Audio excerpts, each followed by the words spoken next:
Hello everyone, welcome to my channel CIB with Ashok. Friends, आज हम BFM के module A में चैप्टर नंबर 1 का पार्ट 3 करेंगे। फ्रेंड्स, तो इसमें हम बेसिकली फॉरेन एक्सचेंज के बारे में पढ़ रहे हैं।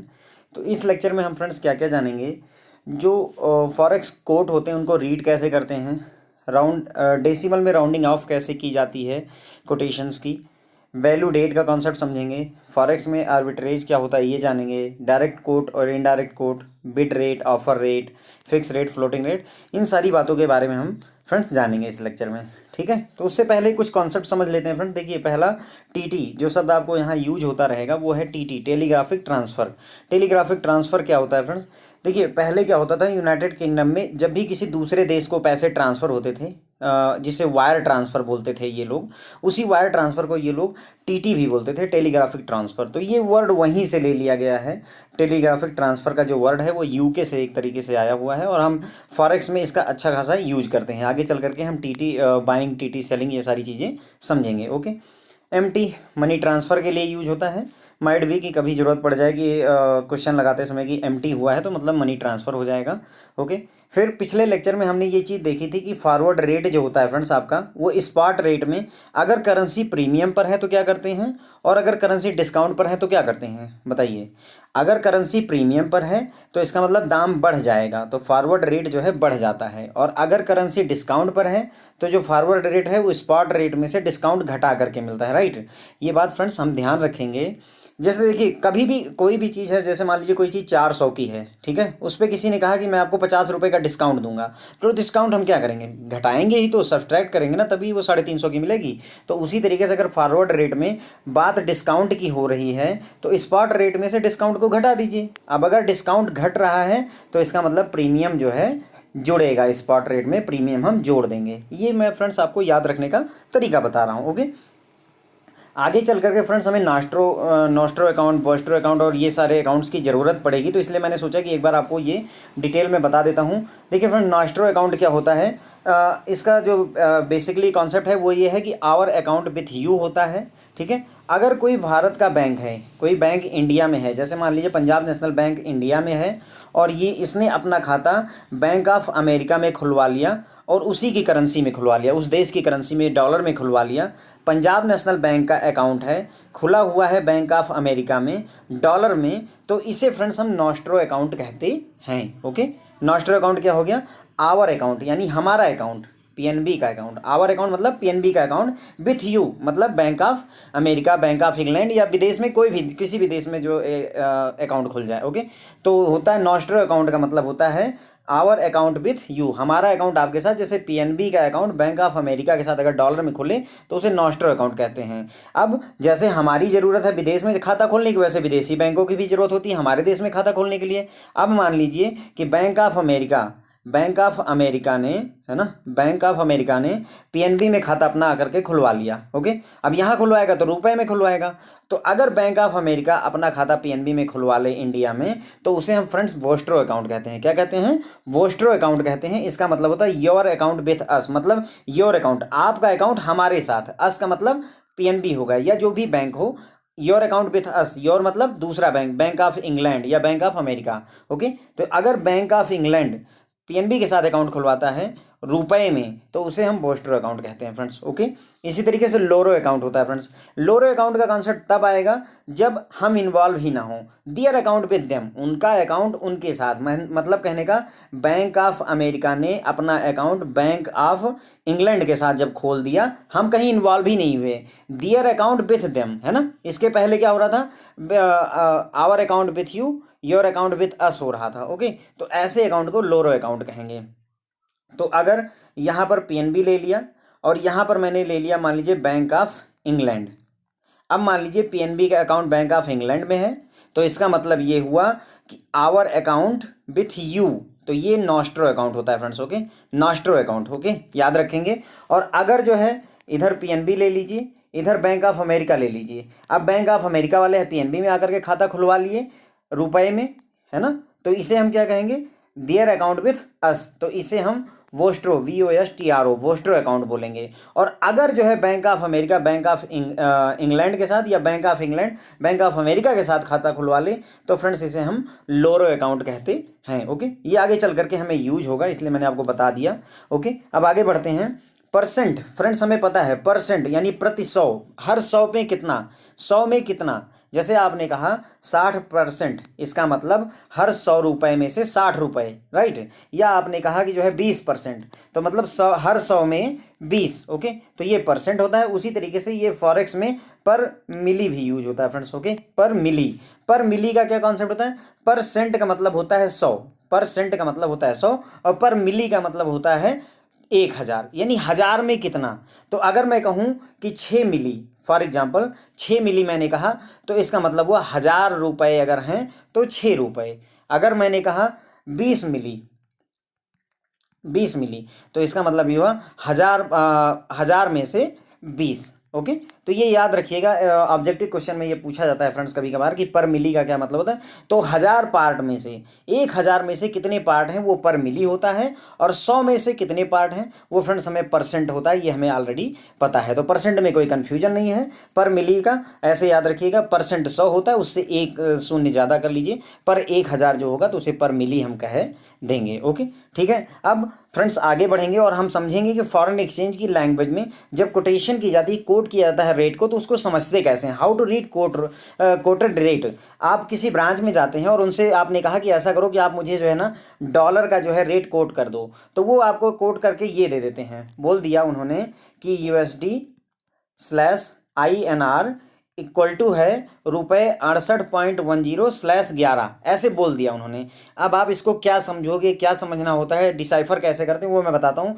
पहली बात, इसका मतलब ये होता है कि एक जो ये फ्रेंड्स 68.10/11, पहले तो ये कॉन्सेप्ट आप अच्छे से समझ लीजिए। /11 का क्या मतलब होता है? ये जो लास्ट की 2 डिजिट हैं उन्हीं की जगह पे ये नहीं रखनी होती है। कहने का मतलब ये हुआ कि अगर 68.10/11 है तो हम क्या करेंगे, एक रेट तो 68.10 तो है ही, ये तो मुझे आंखों के सामने दिख ही रहा है। मैं क्या करूँगा, यहाँ लास्ट की 2 डिजिट इन लास्ट की 2 डिजिट से रिप्लेस कर दूंगा, तो ये 68.11 हो जाएगा। तो अगर हम इस रेट को पढ़ें तो यहाँ 2 रेट दिए हैं बेसिकली फ्रेंड्स। यहाँ पर क्या है फ्रेंड्स, आपको 2 रेट दिए हुए हैं, 68.10 और 68.11। ओके, पहली बात तो हमें ये समझ लेनी होती है, ये बाद में बाइंग और सेलिंग के कॉन्सेप्ट में यूज होगा, लेकिन ये है कि अभी आपको ये समझ लेना जरूरी है। प्लस USD/INR का क्या कॉन्सेप्ट है ये भी समझ लीजिए। USD अगर पहले लिखा है, इसका मतलब ये हुआ कि USD एक रहेगी और INR में इतने लगेंगे, ये बात ध्यान रखिए। अगर लिखा है USD/INR, इसका मतलब ये हुआ कि USD एक लेंगे हम, एक USD बराबर INR कितना, तो ये देखिए यहाँ लिखा हुआ है 68.10 होगा या तो 68.11 होगा। ये बात क्लियर हो गई हमें। अगर इसी जगह पर फ्रेंड्स INR और /USD लिखा होता मान लेते, और ये बराबर 0.01 लिखा होता मान लेते हैं, तो इसका मतलब हुआ कि एक INR है ना, एक INR बराबर 0.01 USD के होगा। ओके, ये समझने वाली बात है फ्रेंड्स। यहाँ पर एक और एग्जांपल देख लीजिए, आपका और क्लियर हो जाएगा।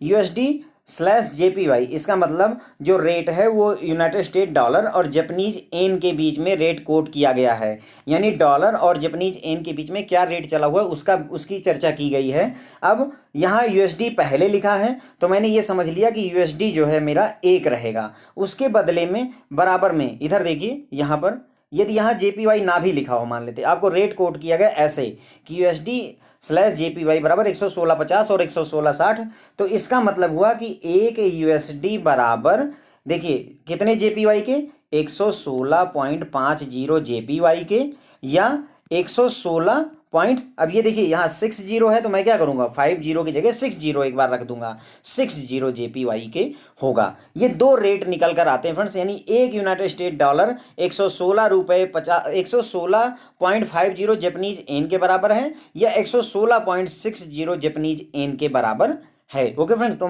नाउ आई होप कि अब आपको ये क्लियर हो गया कि अगर 68.32 / मान लीजिए 20 लिखा है, तो इसका मतलब पहली बात तो हम ये लिख सकते हैं 68.32 लिख दूंगा, और दूसरा 68.32 हटा दीजिए और 2 डिजिट यहाँ की 20 लिख दीजिए। तो इस तरीके से हम इस रेट को रीड करते हैं। प्लस मैंने आपको ये भी समझा दिया कि USD/INR का क्या मतलब होता है फ्रेंड्स। चाहे USD/INR लिखा हो या आप इसे USD/INR भी लिख सकते हो, कोई दिक्कत नहीं है ना। अगर अब मैं इसे इसी चीज़ को ऐसे लिखना चाहूँ तो मैं लिखूँगा USD/INR इक्वल टू कितना 68.10। मान लीजिए पहला वाला ही ले लेते हैं। अब अगर आप INR से इधर मल्टीप्लाई करोगे तो ये होगा ना उधर जा करके, तो ये हो जाएगा USD बराबर 68.10 INR, राइट। यानी 1 USD, अब देखो यहाँ USD में कुछ नहीं लिखा तो इसका मतलब 1 USD बराबर 68 रुपये 10 पैसे के है। INR का मतलब इंडियन रुपए होता है फ्रेंड्स, ये रुपए ही है। ओके, नाउ आई होप कि इसी तरीके से यहाँ भी ये भी अब आपको क्लियर हो गया कि अगर मैं इसे लिखना चाहूँ तो मैं लिख दूंगा USD/JPY, जापानीज येन है, ये अमेरिकन डॉलर है, इक्वल टू मैं ये वाला रेट अगर ले लेता हूँ तो 116.60 लिखूंगा, राइट। मैं 50 हटाऊंगा, उसके बदले में 60 लिख दूंगा। अब जापानीज येन को अगर आप इधर मल्टीप्लाई करोगे तो USD बराबर 116.60 जापानीज येन के, राइट। जापानीज येन मैंने लिख दिया।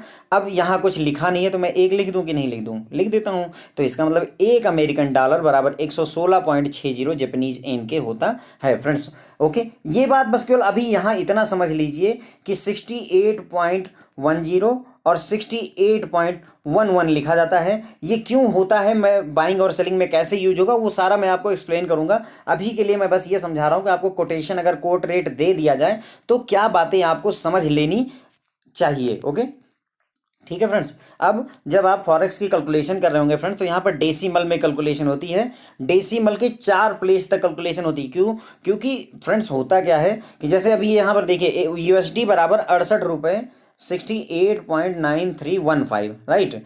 कुछ देर बाद जो प्राइस हो गया मान लीजिए डॉलर का 9325, तो आप देख रहे हैं कि यहाँ 15 और यहाँ 25, इतना मार्जिनल चेंज होता है कि मतलब अगर आप इसे डेसिमल के 4 प्लेस तक नहीं लोगे तो डिफरेंस अब आपको बेनिफिट नहीं मिलेगा। इसीलिए जो फॉरेक्स में कैलकुलेशन होती है वो डेसिमल के 4 प्लेसेस तक की जाती है ताकि बेनिफिट मिल पाए, है ना।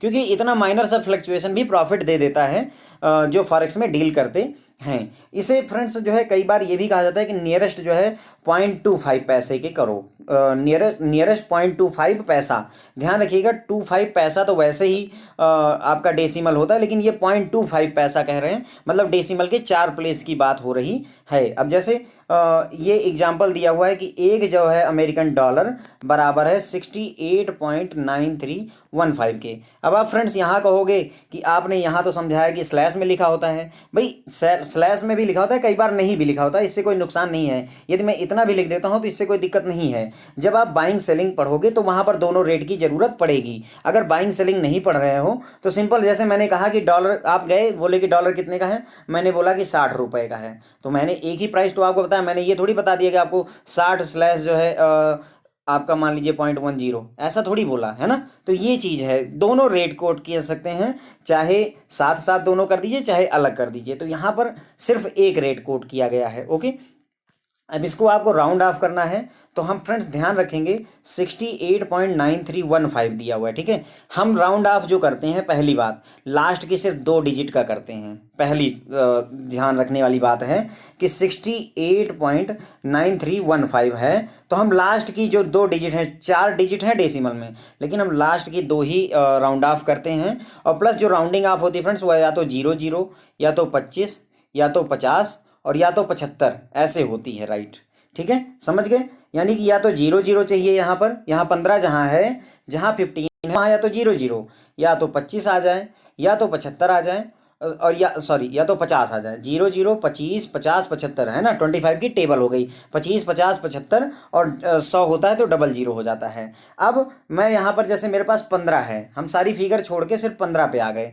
अब देखो फ्रेंड्स 15 किसके नियर है, या तो 0 0 के नियर हो सकती है या तो 25 के नियर हो सकती है, इतनी बात ऑब्वियस है। अब आप क्या करो कि 25 में से 15 घटाओगे 10 आएगा, और 15 में से 0 0 घटाओगे तो 15 आएगा। अब बताओ कि 15 किसके ज़्यादा नज़दीक है, यहाँ 10 का अंतर है, यहाँ 15 का अंतर है, तो 10 का अंतर है यानी ज़्यादा नज़दीक 25 के है। तो इसलिए मैं इसको 15 ना लिख करके 25 लिख दूंगा। तो जो मेरा फाइनल रेट हो जाएगा फ्रेंड्स वो हो जाएगा 68.93, वैसे ही रहा, जहाँ 15 था फ्रेंड्स वहाँ पर 25 हो गया है। आई होप कि ये आपको क्लियर हो गया होगा। देखिए 15 दिया हुआ था मेरे पास, मैंने लास्ट की 2 डिजिट पर ही काम करना, मैंने आपको बता दिया। 15 मैंने उठा लिया, मैंने देखा कि ये किसके नज़दीक है, 0 0 के नज़दीक है या तो 25 के नज़दीक है, इसी के बीच तो आ रही है, तो मैंने ये बीच का लिख लिया। उसके बाद में मैंने देखा कि यहाँ 10 का अंतर है, यहाँ 15 का अंतर है, जहाँ कम अंतर है मतलब जो नज़दीक है 15 जो है 25 के ज़्यादा नज़दीक है, तो इसलिए हम 25 की तरफ बढ़ जाएंगे। अगर ये जो है इसके 0 0 के करीब होता तो हम इधर की तरफ वापस आ जाते। एक और एग्जांपल देखिए, 50.23 दिया हुआ है आपको, 50.2339, इसको राउंड ऑफ करना है। तो ऑब्वियसली हमें इस चीज़ को देखने की ज़रूरत नहीं है, मैं सिर्फ 39 पर गया। ओके, 39 पर जब मैं जाऊंगा तो अब मैं क्या करूंगा, 39 देखिए किसके किसके बीच आएगा, 39 ऑब्वियसली 25 और आपका 50 के बीच आएगा। अब आप इसे सब्सट्रैक्ट करके देख लीजिए, जब आप यहाँ से यहाँ घटाएंगे तो आपका 11 आ जाएगा, और जब यहाँ से यहाँ घटाएंगे तो ये आ जाएगा 14। ठीक है, अब 11 नज़दीक है कि 14 नज़दीक है, तो 11 नज़दीक है फ्रेंड्स, तो हम 50 की तरफ बढ़ जाएंगे। तो यहाँ जहाँ 39 लिखा है वहाँ 50 लिख देंगे, तो आपका नया रेट आ जाएगा। ओके, अब इसी तरीके से इसको करना है। लास्ट की 2 डिजिट आप उठा लीजिए, अब आपको समझ में आ गया होगा। मैं लास्ट की 2 डिजिट 88 मैंने उठा लिया, मैंने देखा ये 75 के करीब है या तो 100 है ना, क्योंकि 75 और 100 के बीच में 88 है, इसीलिए 75 और 100 लिखा है। अब यहाँ जब आप सब्सट्रैक्ट करोगे तो आई थिंक इधर आ जाएगा आपका 12 और इधर की तरफ हो जाएगा आई थिंक 13।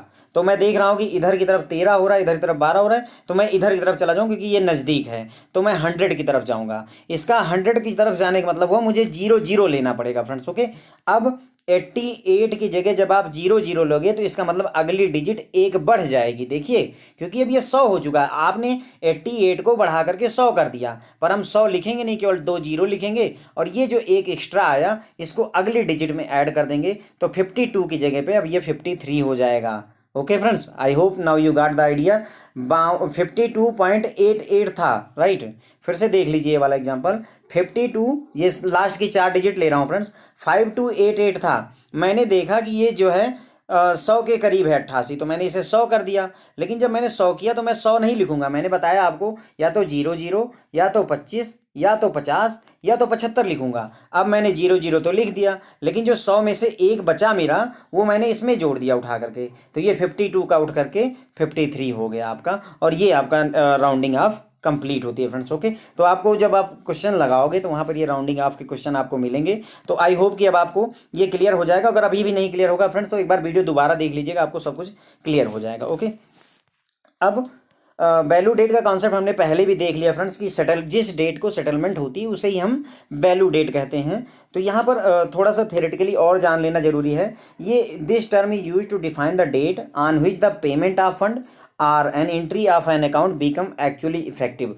तो वैल्यू डेट वो डेट होती है फ्रेंड्स जब जो है किसी फंड का पेमेंट इफेक्टिव होता है या तो जो अकाउंट की एंट्री है वो इफेक्टिव हो जाती है, तो फ्रेंड्स उसे हम वैल्यू डेट कहते हैं। अब 2 केसेस होते हैं, एक अगर जो है in case of payment on TT यानी टेलीग्राफिक ट्रांसफ़र के केस में जो वैल्यू डेट होती है वो दोनों सेंटर पर सेम होती है। कहने का मतलब ये हुआ एक सेंटर यहाँ पर है, एक इंडिया में है और एक यूएसए में है मान लेते हैं, ठीक है। अब यहाँ से पैसे यहाँ को फॉरेक्स ट्रांसफ़र होना है, तो जब टीटी का केस यानी टेलीग्राफिक ट्रांसफ़र का केस होता है तो क्या होगा कि जो पेमेंट है वो यहाँ से $800 मान लीजिए चलते हैं, तो यहाँ $800 तुरंत ही इमीडिएटली पहुँच जाते हैं, यानी सेम डेट में ही सेटलमेंट हो जाती है। तो उस केस में जो वैल्यू डेट होती है वो दोनों जगहों पर सेम होती है। ओके, कहने का मतलब ये हुआ कि पेमेंट जो है respective currency in each center take place on same day, तो कोई गेन या लॉस नहीं होता है। मतलब कहने का यहाँ $800 जो है पेमेंट हुई और इसके पैरेलल में इंडिया में जो है जितने भी रुपए देने थे उसकी पेमेंट हो गई, तो जो आपका इंपोर्टर या एक्सपोर्टर है उसको कोई गेन या लॉस नहीं हुआ। किस केस में? जब उसने टीटी किया, टेलीग्राफिक ट्रांसफ़र किया। लेकिन अगर ऐसा ना हो, टाइम लैग हो जाए, receipt of fund eight one centre and payment of fund another centre. अब क्या हुआ, यहाँ पर आपने यूएस से $800 रिलीज कर दिए, लेकिन इंडिया में जो पेमेंट होनी थी वो उस दिन नहीं हुई, उसके अगले दिन हुई। तो अब देखिए, जिसको ये पैसे इंडिया में मिलने थे उसको नुकसान हो गया। अब जो वो नुकसान होता है फ्रेंड्स, उस नुकसान की भरपाई इंटरेस्ट दे करके की जाती है। इंटरेस्ट देना पड़ता है हमें, ताकि उसके उस नुकसान की भरपाई हो सके, क्योंकि उसका जो मतलब अगर $800 के बदले में रुपए उसको यहाँ आज ही मिल गए होते, टीटी यानी टेलीग्राफिक ट्रांसफर टाइप का कॉन्सेप्ट हो गया होता, तो उसको कोई लॉस नहीं था। लेकिन $800 आज चले और मान लेते हैं 5 दिन बाद उसको रुपए मिले, तो अब उसका वो $800 5 दिन तक फंसे रहे ना उसके, तो उस 5 दिन के लिए उसको हमें इंटरेस्ट देना पड़ता है, या जो यहाँ से पैसे सेंड कर रहा है जो पर्सन, उसकी जिम्मेदारी होगी कि वो उसको इंटरेस्ट दे करके उस पार्टी को जो है सेटल मतलब अपना केस सेटल करे। ओके, तो if there is a time lag between, time lag है मतलब कि फंड रिसीव हुआ एक सेंटर में उसमें, और दूसरे सेंटर से फंड ट्रांसफर होने के बीच में अगर जो है टाइम लैग है, समय पर नहीं हो पाता है, तो कंपनसेशन देनी पड़ती है, पार्टी को पे की जाती है और इंटरेस्ट के रूप में ये दी जाती है। तो हम कह सकते हैं कि जो date of settlement of fund होती है फ्रेंड्स, उसे ही हम वैल्यू डेट कहते हैं। वैल्यू डेट या डेट ऑफ सेटलमेंट दोनों एक ही बात होती है। और हमने ये भी जाना कि टीटी टेलीग्राफिक ट्रांसफर के केस में तुरंत ही सेटलमेंट होती है। इधर आपने $800 भेजा और बदले में यहाँ पर $800 के पैरेलल में जो रुपए मिलने थे वो आपको मिल गए। ओके, अब एक और कॉन्सेप्ट है फ्रेंड्स कि आर्बिट्रेज होता है एक्सचेंज में। एक्सचेंज में कुछ लोग होते हैं जो आर्बिट्रेज का काम करते हैं। वो क्या चीज़ होती है, पहले लेक्चर में हमने इसके बारे में बात की है, यहाँ पर थोड़ा और डिटेल में बात करेंगे।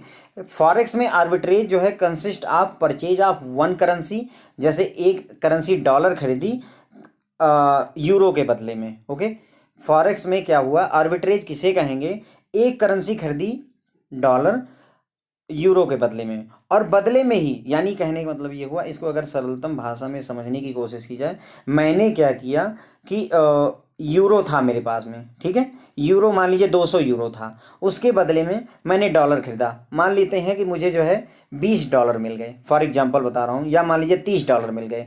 अब मैंने यूरो यहाँ से बेचा और डॉलर खरीदा, और डॉलर यहाँ पे खरीदा और दूसरे सेंटर पे $30 फिर बेच दिया किसी दूसरी करेंसी के लिए।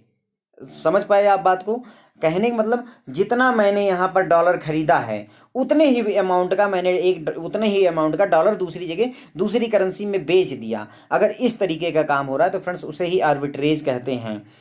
ठीक है, आर्बिट्रेज इसे ही कहते हैं। और ये सारा काम इमीडिएट होता है, मतलब कहने का कि फिर से देख लीजिए, मैंने क्या किया, यूरो था मेरे पास में, 200 यूरो थे, उसके बदले में मैंने एक सेंटर पे बम्बई में, या फिर मान लीजिए अमेरिका में ही हूँ मैं, और अमेरिका में मैंने क्या किया, इसके बदले में $20 खरीदा।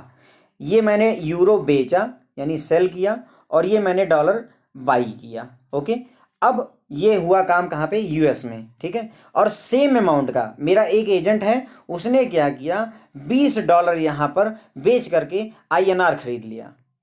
जितने जितने डॉलर मैंने खरीदे उतने ही डॉलर मैंने फिर तुरंत ही एक दूसरे सेंटर से, मान लीजिए ये इंग्लैंड में ये काम हुआ या इंडिया में ये काम हुआ, उतना ही जो है डॉलर मैंने दूसरी जगह दूसरी करेंसी में बेच दिया। तो ये जो काम हो रहा है इसे ही फ्रेंड्स हम आर्बिट्रेज कहते हैं। और इसमें फ़ायदा हो जाता है क्योंकि जो प्राइस में थोड़ा सा जो फ्लक्चुएशन होता है उस बात का फ़ायदा उठाने की कोशिश की जाती है कि जितना डॉलर खरीदो उतना ही डॉलर दूसरी जगह बेच दो। एक जगह डॉलर उतना ही खरीदा, दूसरी जगह उतना ही डॉलर बेच दिया, तो उसे ही फ्रेंड्स हम आर्बिट्रेज कहते हैं। और अगर दो सेंटर के बीच में ये हो रहा है तो फ्रेंड्स इस ट्रांजैक्शन को हम सिंपल या डायरेक्ट आर्बिट्रेज कहेंगे। दो सेंटर के बीच मतलब एक जगह मैंने डॉलर खरीदा है और दूसरी जगह मैंने डॉलर बेचा है, तो उसे सिंपल या डायरेक्ट आर्बिट्रेज कहेंगे। लेकिन ऐसा जरूरी नहीं कि सिर्फ दो ही सेंटर इन्वॉल्व हों। मान लीजिए आपने 3 जगह पर, यहाँ पर मैंने डॉलर खरीदा, यहाँ पर मैंने डॉलर बेचा, और यहाँ पर फिर फर्दर खरीद लिया और अगले सेंटर पर फिर जाकर के बेच दिया। मतलब एक साथ ये सारा काम बहुत तेज़ी के साथ में हर सेंटर पर हो रहा है। तो अगर यही सेम ट्रांजैक्शन 3 या 3 से ज़्यादा सेंटर इन्वॉल्व हों और बहुत सारी करेंसियाँ इन्वॉल्व हों, मतलब जैसे अभी हमारे पास में यूरो और डॉलर ही इन्वॉल्व थे, यूरो डॉलर आपका रुपए जापानीज येन, ये सारी करेंसियाँ अगर लग जाएँ, मतलब इस चीज़ को मतलब हम खरीदें और बेचें, तो इसे हम फ्रेंड्स कंपाउंड या 3 पॉइंट आर्बिट्रेज कहते हैं। अगर 2 सेंटर हैं तो उसे क्या कहते हैं, सिंपल या डायरेक्ट आर्बिट्रेज कहेंगे। अगर 2 से ज़्यादा हैं तो सिंपल ना कह करके हम कंपाउंड इंटरेस्ट, है ना, कंपाउंड इंटरेस्ट होगा। अगर 2 हैं तो सिंपल इंटरेस्ट समझ लीजिए, और अगर 2 से ज़्यादा हैं तो कंपाउंड इंटरेस्ट समझ लीजिए। इसे पहले वाले को हम डायरेक्ट कह देंगे और दूसरे वाले को हम क्या कहते हैं फ्रेंड्स, 3 पॉइंट आर्बिट्रेज। अगर 3 है तो 3 पॉइंट आर्बिट्रेज कह दीजिए, 4 सेंटर इन्वॉल्व हो रहे हैं तो 4 पॉइंट आर्बिट्रेज कह दीजिए, 5 सेंटर हैं तो 5 पॉइंट आर्बिट्रेज कह सकते हैं। और ये जो सच ऑपरेशन है वो बहुत ही मिनिमम टाइम डिले के साथ की जाती है। डॉलर यहाँ पर अगर जो है मान लीजिए सुबह 9:01 पे खरीदा गया, तो दूसरे सेंटर पर डॉलर हम बेचने की कोशिश 9:01 12 सेकंड तक ही कर देते हैं, ताकि हमें उस बात का बेनिफिट मिले जो यहाँ पर दाम में डिफरेंस का फ़ायदा मिल सकता है। ओके, तो फ्रेंड्स हमने ये जान लिया थ्योरी में कि वैल्यू डेट क्या होती है। डेट ऑफ सेटलमेंट जो होती है उसे ही हम वैल्यू डेट कहते हैं। अगर टीटी है, टेलीग्राफिक ट्रांसफ़र है, तो दोनों सेंटर पर फंड का जो है ट्रांसफ़र सेम डे पे फंड का जो है रिसीविंग और गिव और टेक एक साथ हो जाता है, तो वहाँ कोई गेन और लॉस नहीं होता है। लेकिन अगर टाइम लैग है, एक सेंटर से फंड जाने में और दूसरे सेंटर पर पहुँचने में या पेमेंट होने में टाइम लगता है, तो जिस पार्टी को ये पैसे का लॉस हो रहा होता है उसको जो है इंटरेस्ट के तौर पर जो है इस बंदे को, इस पर्सन को देना पड़ता है। ओके, तो डेट ऑफ सेटलमेंट को ही हम वैल्यू डेट कहते हैं। फिर हमने देखा आर्बिट्रेज का कॉन्सेप्ट। आर्बिट्रेज में हमने ये समझा कि हम एक सेंटर पर डॉलर खरीदते हैं और उतनी ही अमाउंट अगर हमने यहाँ $200 खरीदा तो दूसरे सेंटर पर तुरंत ही $200 बेच दिया, तो ये जो काम कर रहे होते हैं लोग उन्हें आर्बिट्रेज कहते हैं एक्सचेंज में। ओके, और ये ऐसा किस लिए करते हैं, ताकि जो है जो प्राइस में डिफरेंस है उसका फ़ायदा उठा सकें। ओके, अब अगर ये काम 2 सेंटर के बीच में हो रहा है तो उसे 2 है तो सिंपल, राइट। अगर 2 से ज़्यादा सेंटर हैं तो कंपाउंड, है ना, ये सिंपल आर्बिट्रेज हो जाएगा 2 है तो। अगर 3 है तो कंपाउंड आर्बिट्रेज हो जाएगा, और अगर इसे जो है आपका डायरेक्ट आर्बिट्रेज भी कहते हैं, और इसे 3 है तो 3 पॉइंट आर्बिट्रेज और 4 है तो 4 पॉइंट आर्बिट्रेज वगैरह कहते हैं। ओके फ्रेंड, तो यहाँ तक हमने जो है काफ़ी सारी चीज़ें सीख ली हैं। अब जो है फ्रेंड्स मेन जो है आपका यहाँ पे स्टार्ट होता है कि डायरेक्ट कोट और इनडायरेक्ट कोट क्या होती है, जो कि हम मतलब अपने कैलकुलेशन में बहुत ज़्यादा यूज करते रहेंगे। तो फ्रेंड देखिए, डायरेक्ट कोटेशन और इनडायरेक्ट कोटेशन क्या होती है। देखिए, डायरेक्ट कोट में क्या होता है, लोकल करेंसी वेरिएबल होती है और जो फॉरेन करेंसी वो फिक्स होती है। लोकल करेंसी वेरिएबल होती है। जैसे एक एग्जांपल देखिए, यहाँ पर 4 रेट लिखे हुए हैं।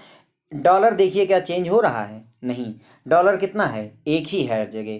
लेकिन क्या रुपए सेम है, नहीं। तो लोकल करेंसी यानी हमारे देश में लोकल करेंसी INR चेंज हो रही है। तो अगर ऐसा रेट कोट किया जाए जिसमें कि लोकल करेंसी, उस देश की करेंसी बदलती रहे, तो उसे फ्रेंड्स हम डायरेक्ट कोट कहेंगे। ओके, यानी डायरेक्ट कोट तब कहेंगे जब लोकल करेंसी चेंज हो, लोकल करेंसी वेरिएबल हो, तो उसे हम डायरेक्ट कोट कहेंगे।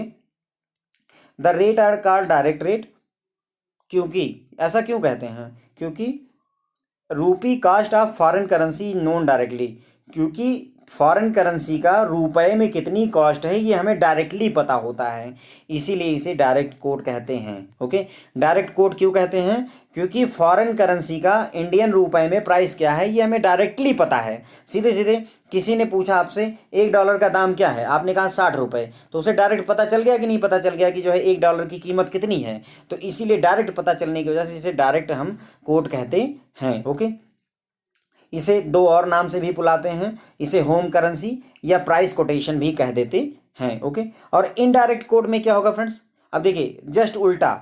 डायरेक्ट कोड में क्या फिक्स था, फॉरेन करेंसी फिक्स थी और लोकल अपना रुपया जो है वेरिएबल था। अब इसी का उल्टा कर दीजिए, डॉलर वेरिएबल कर दीजिए और रुपये फिक्स कर दीजिए, तो ये इनडायरेक्ट कोड है। इनडायरेक्ट कोड है, जैसे ₹100 इक्वल टू, यहाँ पर देखिए ये 100, ये 4 एग्जाम्पल मैंने आपके लिए लिए हुए हैं। 100 रुपये $1.47 के हैं, 100 ही रुपये थोड़ी देर बाद $1.40 के हैं, 100 ही रुपये आपके $1.24 के हैं, राइट। तो अगर जो है इंडियन जो है करेंसी फिक्स है, यानी लोकल करेंसी अगर फिक्स है, तो उसे इनडायरेक्ट कोड कहेंगे। अब अगर ये रेट आपके सामने लिखा है, एक बात का आप जवाब दीजिए, मैं पूछूँ आपसे $1 कितने का है, मैं पूछ रहा हूँ कि $1 यानी विदेशी करेंसी कितने की है, क्या आप बता सकते हो अभी? मैं नहीं बता सकता, देखिए, क्योंकि मेरे आंखों के सामने ही ऐसा, भाई $1 यहाँ पर कहीं लिखा हुआ है नहीं। मैं आपसे यहाँ पूछूं $1 कितने का है, आपने ये वाला रेट देखा, बोला ₹71.20 का है, आंसर आ गया, इसका मतलब हुआ कि आपने डायरेक्ट कोट यूज कर ली है, ये डायरेक्ट कोट है। लेकिन अब यहाँ पर मैं आपसे पूछता हूँ कि $1 कितने का है, विदेशी करेंसी $1 कितने की है, आपसे आप आंसर नहीं बता सकते। क्यों? क्योंकि आपको तो ये पता है कि 100 रुपये में इतने डॉलर आते हैं, पर $1 कितने में आता है अब आपको ये पता करना पड़ेगा। इसका मतलब ये इनडायरेक्ट है, ये डायरेक्ट बात नहीं हो रही है। डायरेक्ट बात तो तब होती जब मैं आपसे क्वेश्चन पूछता $1 कितने का है और आप बोल देते सीधे। क्या आप आंसर दे पा रहे हैं यहाँ पर $1 कितने का है? नहीं। इसका मतलब ये इनडायरेक्ट कोट है। ये याद करने का मैं आपको फ्रेंड्स समझाने का तरीका बता रहा हूँ कि ऐसे ध्यान रखेंगे। आगे बढ़ते हैं। देखिए ग्लोबल प्रैक्टिस ऐसी है, देखिए ग्लोबली एक ऐसी प्रैक्टिस है कि जहां पर वेयर ऑल करेंसीज, कुछ को छोड़कर लगभग सभी करेंसी डायरेक्ट कोर्ट में ही रिप्रेजेंट की जाती हैं, वो भी यूएसडी अमेरिकन डॉलर के ही रेट में हर करेंसी व्यक्त की जाती है। ग्लोबली दुनिया भर में ऐसी प्रैक्टिस है कि जो भी करेंसी हैं कुछ को छोड़ करके सभी जो है डायरेक्ट कोट की जाती हैं, और किसके टर्म में? अमेरिकन डॉलर के। अमेरिकन डॉलर के, अमेरिका ऐसे समझ लीजिए कि अमेरिका एक स्ट्रांग कंट्री है, इसलिए सभी अपना जो है जो प्राइस देते हैं वो अमेरिकन डॉलर के बदले में कितना देंगे उसी के रूप में ही देते हैं। तो डायरेक्ट कोट दुनिया भर में लगभग लगभग चलती है। इसमें क्या होता है, $1 बराबर कितनी करेंसी दूसरे वाले की है। जो यहाँ पर फंडा यूज होता है कि $1 equal to $1 equal to so many unit of another currency. जैसे $1 बराबर हमने लिख दिया 60 रुपये, है ना, या $1 बराबर हमने लिख दिया मान लीजिए 1.6 एन, या $1 बराबर हमने लिख दिया 0.7 यूरो, है ना। इस तरीके से जो मैंने लिखा तो क्या हुआ, आप समझ पाए इस बात को कि पूरी दुनिया में ऐसी प्रैक्टिस है कि सभी पहली बार डायरेक्ट कोट यूज करते हैं और प्लस हमेशा यूएसडी के टर्म में व्यक्त करते हैं। ओके, तो अब अगर सारी दुनिया फॉलो करती है तो हम भी फॉलो करते हैं। India also use direct quote, ठीक है। तो हमारे देश में भी डायरेक्ट कोट अप्लाई होगा। इसका मतलब हम जो हमारे देश में जब रेट आप कोट करोगे तो आप भी ऐसे ही कोट करोगे कि $1 बराबर 70 रुपये 62 रुपये जो भी है। ओके, और डायरेक्ट कोट में फ्रेंड्स एक फार्मूला होता है जो आपको पूरे न्यूमेरिकल सॉल्व करते समय ये बात आपको दिमाग में रखनी होगी कि बाई लो और सेल हाई।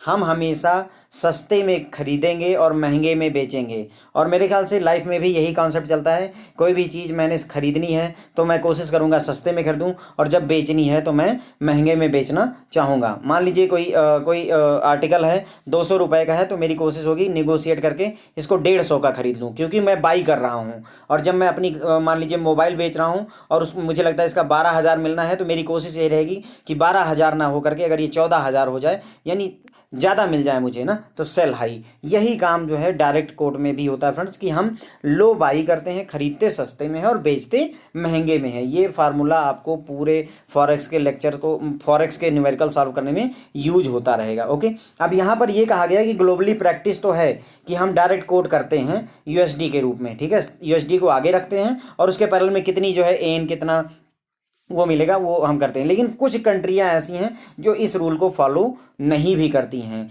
तो वो इनडायरेक्ट कोट भी करती हैं। और ये ऐसा कब होता है, इनडायरेक्ट कोट 4 करेंसी करती है आपकी, great Britain pound, euro, Australian dollar और न्यूजीलैंड डॉलर। यानी अगर हम जैसे अगर मैं आपको कहूँ जापानीज एन, JPY मैंने कहा या INR कहा, तो इसका मतलब ये हुआ कि आप जो है यूएसडी के पैरेलल में ही इसको जो है वो करोगे। यूएसडी पहले रहेगी, जापानीज येन बाद में, यूएसडी पहले रहेगी, INR बाद में। लेकिन ये जो है इनडायरेक्ट कोड के केस में ये बात सही नहीं होती है।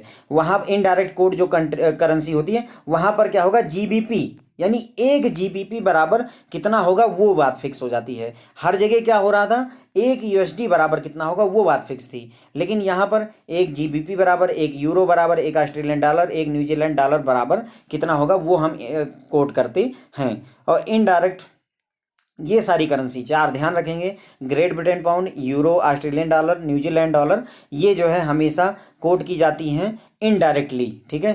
Great Britain pound, euro, Australian dollar, New Zealand dollar, ये इनडायरेक्टली कोट की जाती हैं। और इसमें क्या होता है कि जो है कितनी जो है डॉलर, मतलब कितने डॉलर जो है अमेरिका के मिलेंगे वो वाला कोटेशन की जाती है।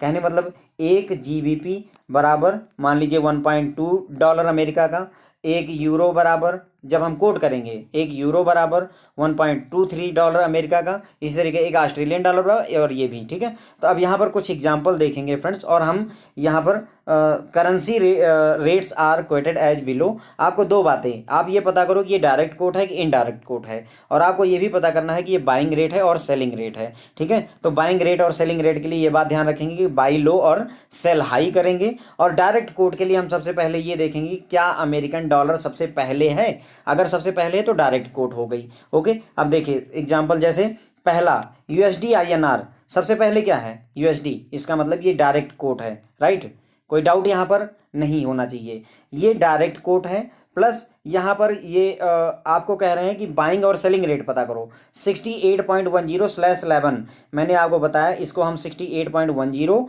और 68.11 लिख सकते हैं, ये बात डिटेल में डिस्कशन हो चुका है। अब हमने क्या कहा, डायरेक्ट कोट है, कोट डायरेक्ट है, राइट, क्लियर हो गया ना, क्योंकि अमेरिकन डॉलर पहले है तो ये डायरेक्ट कोट है। डायरेक्ट कोट में हम बाई लो और सेल हाई करते हैं, तो बाई लो का मतलब ये वाला रेट मैं बाई वाले ले लूँगा, और सेल हाई का मतलब ये मैं सेलिंग का रेट ले लूँगा। I hope it is clear to you now. अगला देखते हैं, अमेरिकन डॉलर और जापानीज येन है। पहले ये बताइए डायरेक्ट कोट है या इनडायरेक्ट, डॉलर आगे दिख गया तो ये डायरेक्ट कोट हो गई। उसके बाद में यहाँ पर ऐसे लिखा हुआ है, तो सबसे पहले 116.50 लिख लीजिए और फिर 116.60 लिख लीजिए। स्टार्टिंग के लिए बता रहा हूँ, एक बार आप समझ जाएंगे तो यहाँ ये अलग से लिखने की ज़रूरत नहीं पड़ेगी।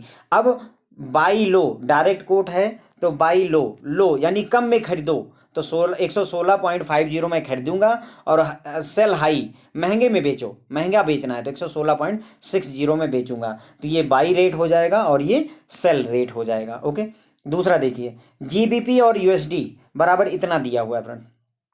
अब बताइए, सबसे पहले देखिए क्या अमेरिकन डॉलर पहले है, नहीं, इसका मतलब ये इनडायरेक्ट कोट है, ये क्लियर हो गया कि ये इनडायरेक्ट कोट है। हमने डायरेक्ट कोट में क्या सीखा था, बाई लो, है ना, क्या सीखा था, बाई लो और सेल हाई, और इनडायरेक्ट में जस्ट उल्टा कर दीजिए, इनडायरेक्ट में जस्ट उल्टा कर दीजिए, यानी महंगा खरीदना है, खरीदना क्या है, महंगा।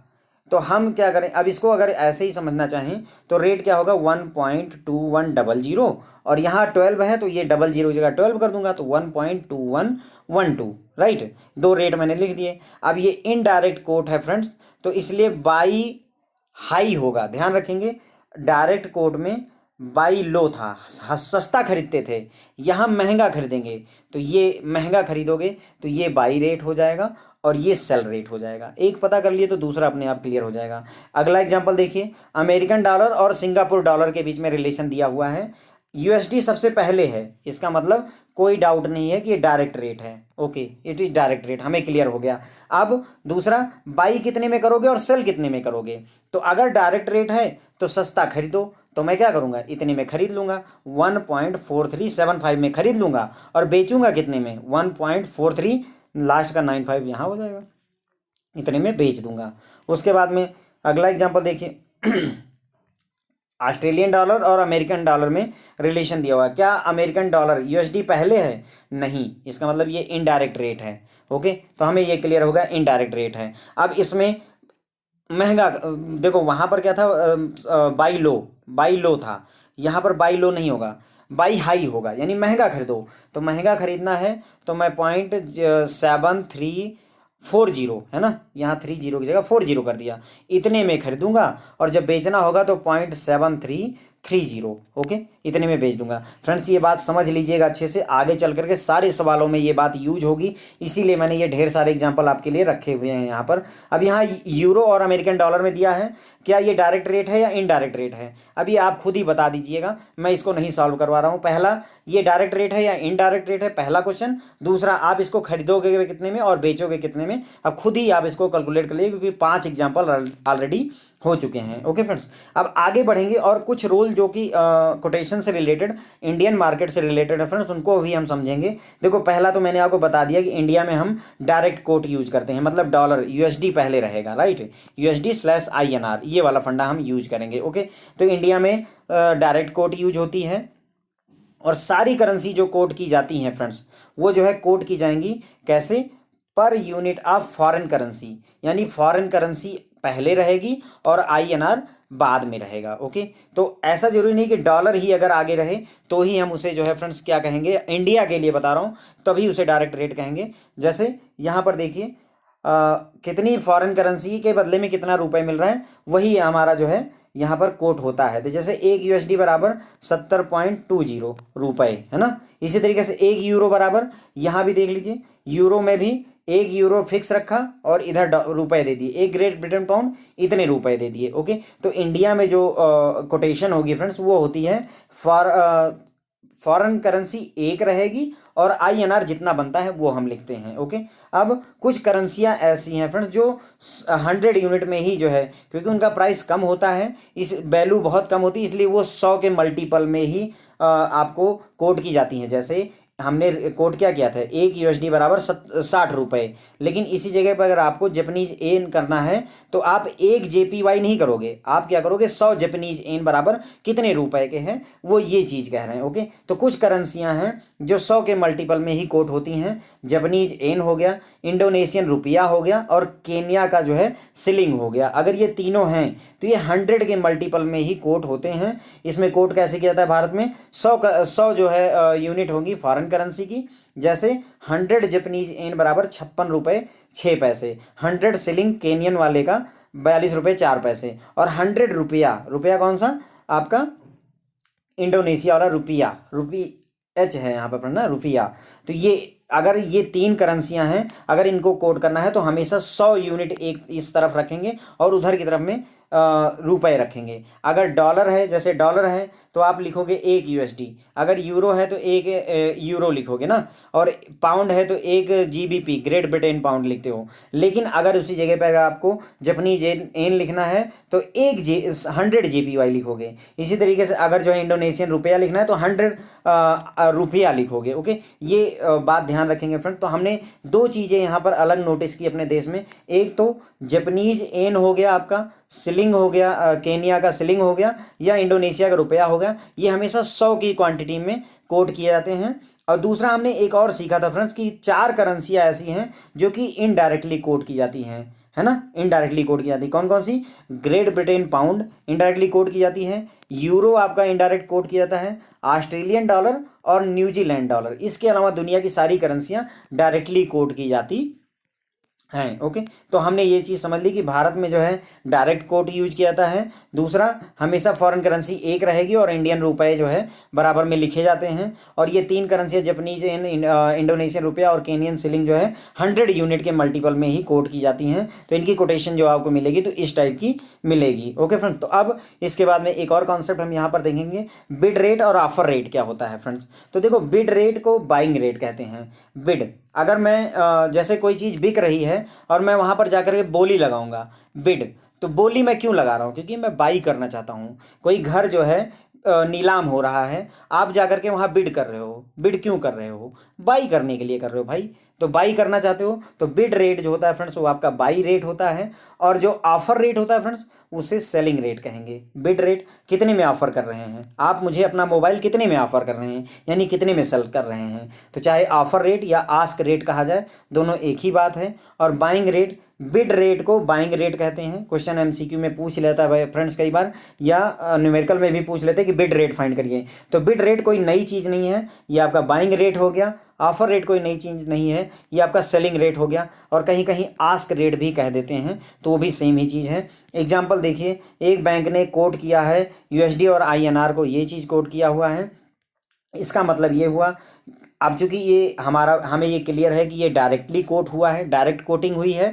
उसके बाद में दूसरा हमें ये भी पता है कि हम बाई लो करते हैं, मतलब सस्ता खरीदेंगे, तो ये आपका बिड रेट हो जाएगा। और ये जो है 68 पॉइंट अगर मैं 11 कर दूंगा तो ये आपका सेलिंग रेट या ऑफर रेट या आस्क रेट हो जाएगा। तो 3 बातें एक ही हो जाती हैं, चाहे सेलिंग रेट कहूँ, चाहे ऑफर रेट कहूँ, चाहे आस्क रेट कहूँ, सारी एक ही बात है। और चाहे बिड रेट कहूँ या बाइंग रेट कहूँ, ये एक ही बात है। ओके, तो यहाँ पर हम देखेंगे कि ये जो बैंक है फ्रेंड्स, यहाँ पर देखिएगा, हमेशा ध्यान रखिएगा, जो भी ये कोट आप कर रहे हो ना, ये आप बैंक के प्रॉस्पेक्ट से ही करते हो। आप एक बैंक हो या बैंकर हो, उस नज़रिए से। कहने का मतलब ये हुआ कि अब मुझे बाई लो करना है, तो मैंने देखा 68.10 और 68.11। ये बैंक के प्रॉस्पेक्ट से हो रहा है, कस्टमर नहीं है आप हैं बैंक, और बैंक को बाई करना है तो बैंक बाई लो करेगा और सेल हाई करेगा।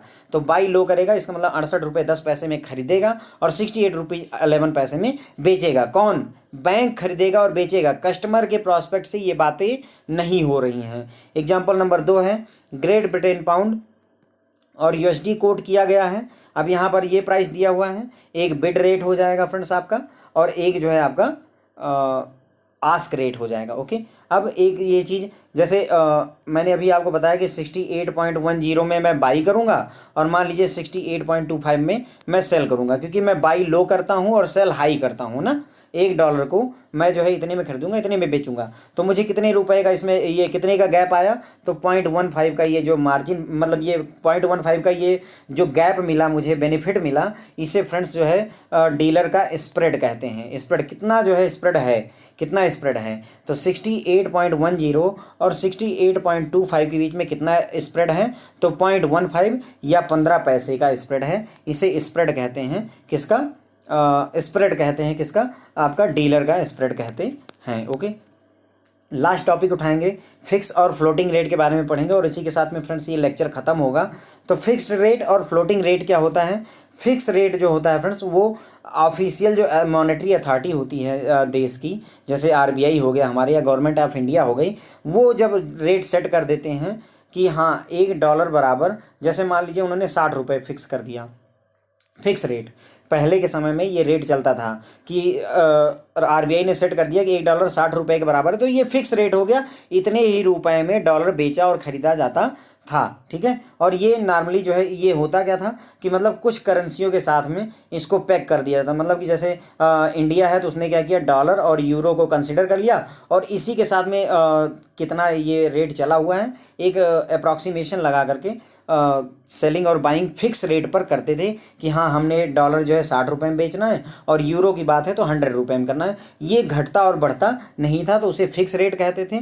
लेकिन फ्लोटिंग आया कॉन्सेप्ट। फ्लोटिंग में क्या हुआ कि डिपेंडिंग अपॉन की मनी मतलब सप्लाई और डिमांड कितना है, किसी करेंसी की सप्लाई कितनी है और कितना डिमांड है, उसके बेसिस पर जब रेट डिसाइड होने लगा एक्सचेंज रेट, कि हाँ अभी $1 का रेट अगर डिमांड ज़्यादा है तो 68 रुपये का है, अगर $1 जो है डिमांड कम हो गई तो 62 रुपये का हो गया। इस तरीके का जब कॉन्सेप्ट आ गया तो फ्रेंड्स उसे हम फ्लोटिंग रेट कह दिए। क्या बोले हम? फ्लोटिंग रेट कह दिया। अब इसमें एक और बात है कि जब फिक्स रेट था आपका, फिक्स रेट था, जैसे आरबीआई ने कह दिया कि $1 जो है 60 रुपये का बेचना है, तो यहाँ पर ये भी था कि जैसे उन्होंने ये कहा कि एग्जैक्ट 60 रुपये नहीं, आप 60 रुपये से लेकर के 60 रुपये 50 पैसे तक भी जो है, मतलब एक लिमिट है, विद इन एक जो है फ्लक्चुएट वैल्यू कर सकती है, लेकिन वो भी अपर और लोअर बैंड के बीच में वैल्यू फ्लक्चुएट कर सकती है। 60 रुपये से 60 रुपये 50 के बीच में फ्लक्चुएट कर सकती है, लेकिन इससे ज़्यादा या कम नहीं हो सकती। और ये कितना फ्लक्चुएट होगी ये बात भी मॉनेटरी अथॉरिटी ही खुद डिसाइड कर देती थी। ठीक है, अब यहाँ पर एक फैक्ट है कि जो वर्ल्ड इकोनॉमी, दुनिया भर की जो इकोनॉमी थी, उन्होंने फ्लोटिंग एक्सचेंज रेट कब से अडॉप्ट किया है, तो 1973 से अडॉप्ट किया है, और हमने 20 साल बाद जो है 1993 में अडॉप्ट किया है। तो दुनिया की जो इकोनॉमी है उन्होंने 1973 में, और इंडिया ने फ्लोटिंग एक्सचेंज रेट में 1993 में कदम रखा है। ओके, तो फिक्स रेट वो होता है जिसमें मॉनेटरी अथॉरिटी या आरबीआई ने कह दिया कि $1 60 रुपये का है, और फ्लोटिंग रेट ये होता है जो डिमांड और सप्लाई के बेसिस पर घटता और बढ़ता रहता है। तो फ्रेंड्स ये हमने फिक्स रेट और फ्लोटिंग रेट समझ लिया। तो काफ़ी सारे कॉन्सेप्ट थे फ्रेंड्स इस लेक्चर में, हमने बहुत सारी बातें सीखी। कोटेशन अगर आपको बैंक वाले लिख करके दे दे तो उसको समझना कैसे है, राउंड ऑफ कैसे करते हैं, direct code, indirect code, bid rate, offer rate, ये सारी बातें हमने इस लेक्चर में सीखी हैं। अगले लेक्चर में फ्रेंड्स हम TT buying rate, TT selling rate, bill buying rate, bill selling rate और क्रॉस रेट, ये सारी बातों के बारे में पढ़ेंगे। ओके फ्रेंड्स, तो थैंक यू सो मच आपको हमारा ये वीडियो देखने के लिए। और फ्रेंड्स जो है मैं आपसे रिक्वेस्ट करूँगा हमारे चैनल को सब्सक्राइब करें और अपने दोस्तों को भी हमारे चैनल के बारे में बताएं। Thank you.